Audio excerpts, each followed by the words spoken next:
দুইটার সময় তওবা করে লাভ নাই। একটা হচ্ছে মৌতের যন্ত্রণা শুরু হয়ে গেলে, মৃত্যুর যন্ত্রণা শুরু হয়ে গেলে আগে পা থেকে শুরু হয়ে আস্তে আস্তে গলার দিকে আসে।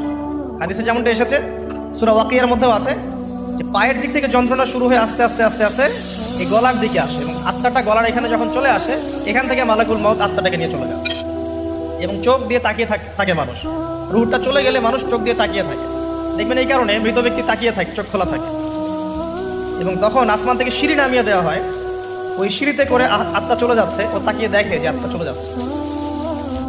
এবং মানুষ মারা যাওয়ার পরে চোখ জীবিত থাকে অনেকক্ষণ।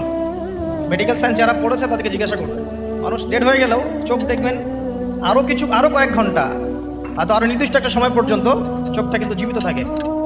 এই জন্যে চোখ বন্ধ করে দিতে হয়। যাই হোক, যেটা বলছিলাম যে মৌতের যন্ত্রণা শুরু হয়ে গেলে তওবা করে লাভ নাই, তওবার দরজা বন্ধ।